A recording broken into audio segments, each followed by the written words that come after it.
Bismillahirrahmanirrahim. Assalamualaikum warahmatullahi ta'ala wabarakatuh. Puji syukur kehadirat Tuhan Yang Maha Esa dan selawat kepada Nabi Muhammad SAW. Sebelumnya perkenalkan, nama saya Muhammad Rizky dari kelas 28F akan menjelaskan tentang review pertemuan 3, 4, dan 5. Pertemuan yang ketiga yaitu konsep dasar asesmen pembelajaran. Yang pertama itu yang dibahas adalah tes. Tes adalah suatu prosedur untuk mendapatkan perilaku seseorang yang dievaluasi menggunakan prosedur standar.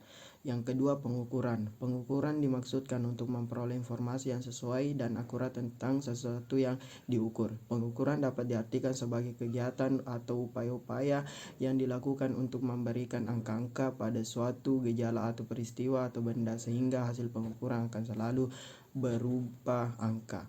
Yang ketiga, asesmen. Secara umum, asesmen dapat diartikan sebagai proses untuk mendapatkan informasi dalam bentuk apapun yang dapat digunakan untuk dasar pengambilan keputusan tentang peserta didik, baik yang menyangkut kurikulum, program pembelajaran, iklim sekolah, maupun kebijakan-kebijakan sekolah. Yang keempat atau yang terakhir dari pertemuan yang ketiga yaitu evaluasi. Evaluasi adalah suatu proses yang ditempuh seseorang untuk memperoleh informasi yang berguna untuk menentukan mana dari dua atau lebih alternatif yang diinginkan. Selanjutnya yaitu pertemuan keempat. Pertemuan keempat membahas tentang tingkat kesukaran, daya beda, dan efektivitas pengeco. Yang pertama, tingkat kesukaran. Tingkat kesukaran adalah derajat kesukaran atau taraf kesukaran butir dalam suatu tes bagi peserta yang dinyatakan dengan P atau proposisi.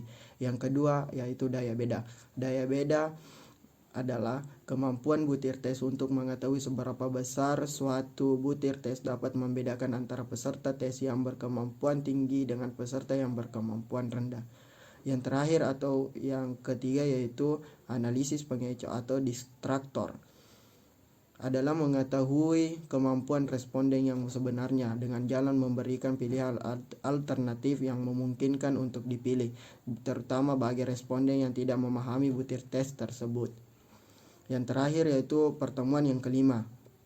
Pertemuan kelima membahas tentang validitas dan reliabilitas.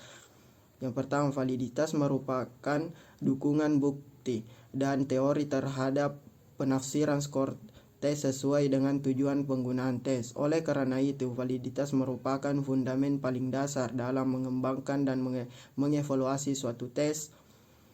Selanjutnya, reliabilitas. Reliabilitas adalah kemampuan alat ukur memberikan hasil yang konsisten dan stabil bila digunakan pengukuran yang berulang-ulang dalam waktu berbeda pada objek yang sama.